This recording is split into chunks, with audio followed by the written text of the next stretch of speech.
आज है 30 जून। यदि आपके गार्डन में जेड का पौधा लगा हुआ है तो अब आपको अपने पौधे में दो जरूरी काम कर लेने चाहिए। तो यदि आप भी चाहते हैं कि जेड प्लांट बारिश के टाइम में बहुत हेल्दी कंडीशन में चलता रहे, उसकी ब्रांचेस खराब ना हो, ब्रांचेस रॉट ना हो या फिर पत्तियां बिल्कुल भी ना झड़े, पौधा एकदम हेल्दी कंडीशन में चले, तो जो काम मैं करने वाली हूँ वो काम आप भी कर सकते हैं और साथों साथ आप भी अपने पौधे को हेल्दी बना सकते हैं।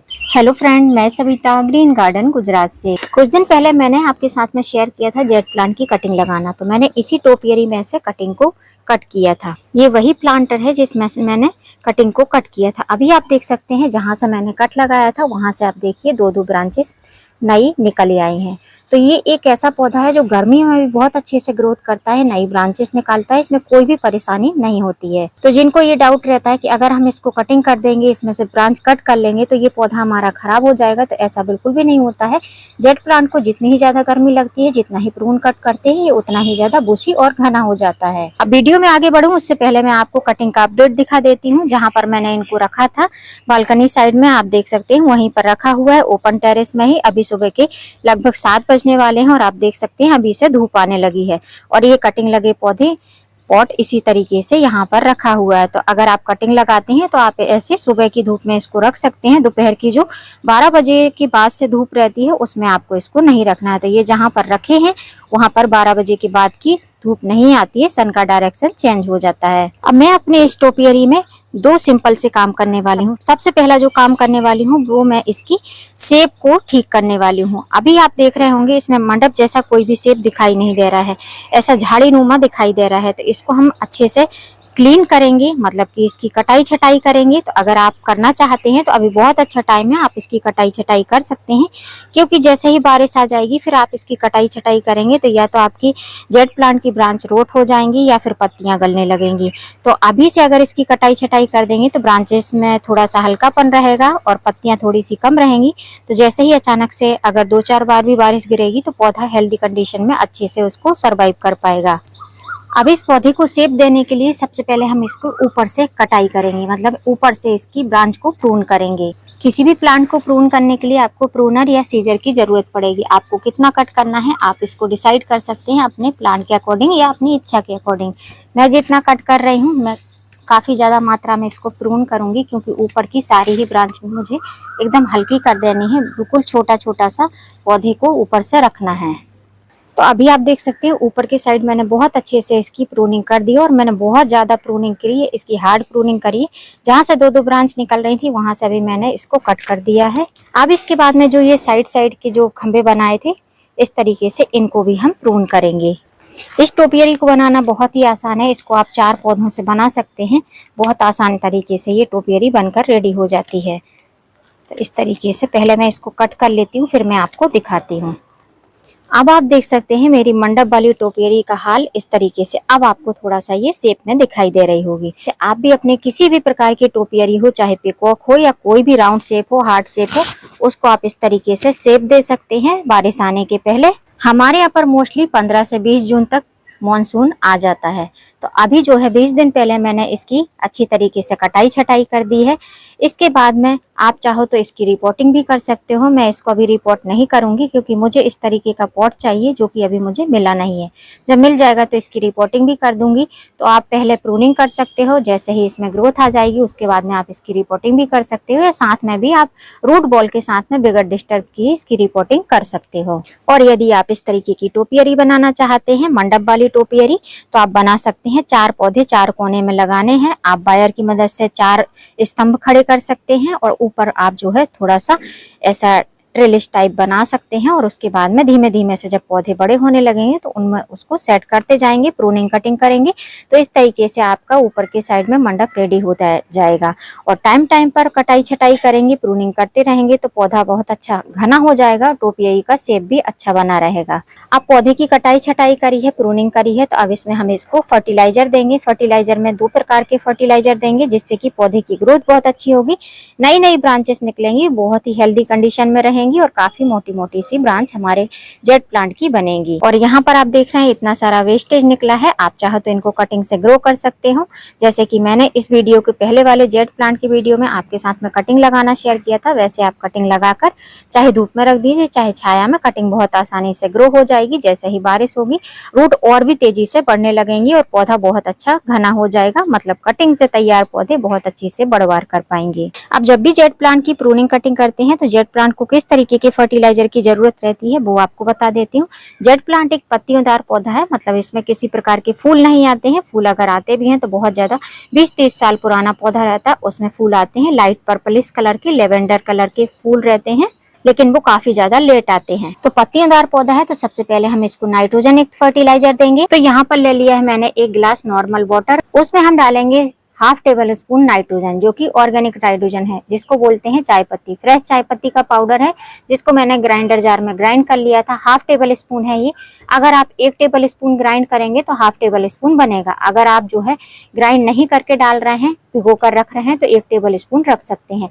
अब मैं इसको इंस्टेंट देने वाली हूँ, इसलिए मैंने इसको पाउडर फॉर्म में कर लिया है। तो यदि आप भी चाय पत्ती को इस तरीके से तुरंत देना चाहते हैं तो पाउडर फॉर्म करके तुरंत दे सकते हैं। अब जो सेकंड फर्टिलाइजर देने वाली हूँ उसके लिए जब हमारे पौधे में न्यू ग्रोथ होने लगेगी, न्यू ब्रांच बनने लगेगी, तो ये जो ब्रांच रहती हैं ये मोटी मोटी सी आपको दिखाई देती हैं और एकदम स्टेबल रहती है, स्टैंडिंग बेस में रहती हैं। तो इसका रीजन ये है कि इसको हम फास्फोरस रिच फर्टिलाइजर देते हैं। पौधे को कैल्शियम और फास्फोरस आप कई तरीके से दे सकते हैं। अपने गार्डन से भी दे सकते हैं, मतलब अपने किचन से भी दे सकते हैं ऑर्गेनिक वे में, जिसमें आप अंडे के छिलके का यूज कर सकते हैं, या फिर मार्केट से खरीदा हुआ देना चाहते हैं तो आप जो है बोन मील का भी यूज कर सकते हैं। या फिर आप बोन मील यूज नहीं करते हैं तो जो मैं देने वाली हूँ उसका आप यूज करिए, रिजल्ट आपको बहुत अच्छे मिलेंगे। तो मैं यूज करने वाली हूँ ये फर्टिलाइजर, जो कि आपको मार्केट से परचेस करना पड़ेगा। ये है प्रोम या फिर बायो डीएपी। डीएपी जो डाई अमोनियम फास्फोरस रहता है, जिसमें फास्फोरस की मात्रा बहुत अच्छी रहती है, जो कि हमारे जेड प्लांट को बहुत ज्यादा पसंद रहती है। अगर आप फास्फोरस युक्त फर्टिलाइजर देते हैं, जो जेड प्लांट की जो ब्रांचेस रहती हैं वो काफी ज्यादा मोटी हो जाती हैं और तना उसका काफी अच्छा मोटा रहता है। ऊपर के साइड में जो उसकी छोटी छोटी सी ब्रांचेस रहती हैं वो बहुत अच्छे से स्टेबल रहती हैं। बारिश के टाइम में सड़ेंगी नहीं, गलेंगी नहीं, चाहे कितनी भी बारिश होती रहे। तो लेना कैसे है, अगर आपने ग्रेन्यूल्स फॉर्म में लेना है तो आप जो है इसके ऑर्गेनिक आप प्रोम दे रहे हैं, ऑर्गेनिक डीएपी दे रहे हैं तो ½ टेबल स्पून एक प्लांट के अकॉर्डिंग ले सकते हैं। यदि इसी में आप केमिकल डीएपी दे रहे हैं तो आप उसको 1 चुटकी के करीब ही एक प्लांट के लिए यूज कर सकते हैं 1 गिलास पानी में। मैं ऑर्गेनिक यूज कर रही हूँ तो ½ टेबल स्पून मैंने इसको ग्राइंडर जार में ग्राइंड किया था, तो ½ टेबल स्पून का भी हाफ मैं पाउडर फॉर्म में इसको ले रही हूँ इस तरीके से, और हाफ जो है मैं छोड़ दूंगी। अब मेरे 2 प्रकार के फर्टिलाइजर इसमें बहुत अच्छे से ऐड हो चुके हैं। इसको हमको अच्छी तरीके से मिक्स करना है, जिससे कि जड़ों तक जब ये फर्टिलाइजर पहुंचे तो बहुत अच्छे से जड़ों में एब्जॉर्ब हो जाए। या फिर 5 से 7 मिनट के लिए छोड़ देंगे घोलने के बाद में, तो बहुत आसानी से ये फर्टिलाइजर मिक्स हो जाएगा। अब इस तैयार फर्टिलाइजर को आप 2 तरीके से दे सकते हैं, जैसे मैं दे रही हूँ। मैंने लिक्विड फॉर्म में बनाया है ये फर्टिलाइजर, आप चाहो तो इसको सॉलिड फॉर्म में भी दे सकते हो। जैसे मैंने चाय पत्ती को दिया है तो आप चाय पत्ती को सॉलिड फॉर्म में, मतलब सूखी तरीके से 1 चम्मच आप मिट्टी में मिला सकते हो। और दूसरा जो मैंने प्रोम फर्टिलाइजर दिया है उसको भी आप मिट्टी में मिलाकर अच्छी तरीके से गुड़ाई कर सकते हो। फिर नॉर्मल वाटर 1 गिलास के करीब आप मिट्टी में डाल सकते हो। या फिर मेरी तरीके से देना चाहते हो कि फर्टिलाइजर भी दिला जाए और पानी भी दे जाए, तो आप इस तरीके से 1 गिलास में मिक्स करके ये सारे फर्टिलाइजर दे सकते हो, जैसे मैंने दिया है ऐसे आपको दे देना है। और इस फर्टिलाइजर को देने का कोई टाइम पीरियड नहीं है, आप सुबह के टाइम में दे सकते हो, दोपहर को नहीं देना है। भारी धूप में इसको नहीं देना है, सुबह 9-10 बजे तक अगर देते हो तो दे दो। उसके बाद में इस पौधे को आपको किसी प्लांट के नीचे रख देना है, इंडोर नहीं रखना है, ओपन टेरेस में रखना है, किसी पौधे की छाया के नीचे रख देना है और एकदम ओपन धूप में भी नहीं रखना है।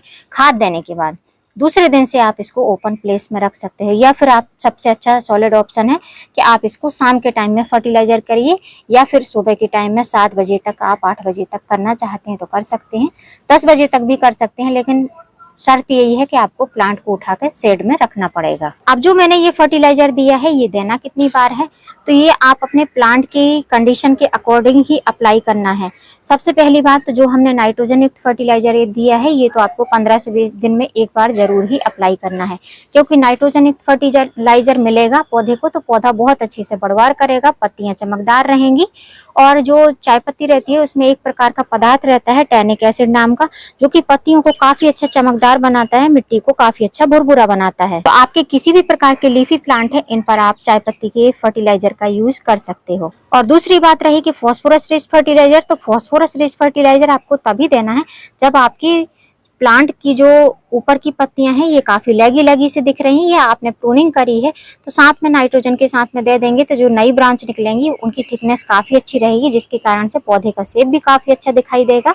और जो प्रूनिंग करते हैं तो साथ साथ में ब्रांचेस निकलेंगी तो एक समान ही ब्रांचेस मोटी मोटी सी निकल पाएंगी। अब मैंने आपके साथ में 2 काम करके दिखाए। एक पहला मैंने इसमें प्रूनिंग कटिंग करी है, शेप दिया है पौधे को, दूसरा जो है मैंने इसमें खाद दी है। तीसरा काम भी आप कर सकते हैं, इसकी रिपोर्टिंग भी कर सकते हैं लगे हाथों, लेकिन मेरे पास में पॉट का अभाव है इसलिए मैं नहीं कर रही हूँ। वैसे आप देख सकते हैं मेरे पॉट का जो कंडीशन है वो बहुत ज्यादा डाउन है, लेकिन इसी तरीके का पॉट चाहिए क्योंकि 4 स्तंभ वाला ही पॉट चाहिए, उसी में ये मंडप वाला प्लांट लग पाएगा। तो जब मेरे पास में पॉट मिल जाएगा तो मैं आपके साथ में इसकी रिपोर्टिंग भी शेयर करूंगी। आप करना चाहते हैं तो आप एज इट इज ऐसे ही रूट बॉल को निकालकर और दूसरे गमले में नीचे थोड़ी सी सॉइल मिक्स मिलाकर, सॉइल मिक्स कैसी मिलानी है, सॉइल मिक्स बेल्ड्रन होनी चाहिए, जितनी मिट्टी रहेगी उतनी सैंड रहेगी। थोड़ी मात्रा में आप कंपोस्ट ऐड कर सकते हैं, एक प्लांट के अकॉर्डिंग 1 से 2 मुट्ठी, इससे ज्यादा आपको अभी जो है सॉलिड फर्टिलाइजर ज्यादा देने की जरूरत नहीं है। पौधे को आप जितना लिक्विड फर्टिलाइजर देंगे पौधा जल्दी से ले पाएगा, लेकिन सॉलिड फर्टिलाइजर नीचे जमीन में ही दबे रहेंगे क्योंकि बहुत ज्यादा धूप हो रही है, बहुत ज्यादा गर्मी हो रही है, जिसके कारण से पौधे भी थोड़ा सा स्ट्रेस में रहते हैं, पूरी तरीके से जमीन के अंदर का भोजन ग्रहण नहीं कर पाते हैं। तो यदि आप भी चाहते हैं इस तरीके से टोपियरी बनाना मंडप वाली तो बना सकते हैं। 4 पौधे आप लगा दीजिए। मैंने तो 4 कटिंग लगाई थी चारों कोनों पर, और अभी आप देख सकते हैं बहुत अच्छे से पौधे का शेप रखी है। तो आप इसी तरीके से इनको तैयार कर सकते हैं। बनाना बहुत आसान है। अगर आप बनाना चाहते हैं, सीखना चाहते हैं तो आप कमेंट बॉक्स में कमेंट ड्रॉप कर देना, मैं आपके साथ में ये शेयर कर दूंगी कि मैंने इसको किस तरीके से बनाया है। इसके अलावा भी बहुत सारी टोपियरी मैंने आपके साथ में शेयर करी है। पिकॉक की इंस्टेंट टोपियरी बनाना भी बताया है, जिसको आप तुरंत ही बना सकते हैं, और हार्ट शेप वाली भी बताई है, राउंड शेप वाली भी बताई है। और कोई नई टोपियरी बनाऊंगी तो वो भी आपके साथ जल्दी में ही एक टोपियरी का वीडियो आपके साथ में शेयर करूंगी, जिसको मैं अपने गार्डन में न्यू ऐड करूंगी। उम्मीद करती हूँ फ्रेंड वीडियो हेल्पफुल रहा होगा। वीडियो यदि अच्छा लगा हो तो वीडियो को लाइक करना, चैनल पे न्यू हो तो चैनल को सब्सक्राइब करना बेल आइकन के साथ। फिर मिलूंगी किसी नई वीडियो में नए टॉपिक के साथ, तब तक के लिए हैप्पी गार्डनिंग।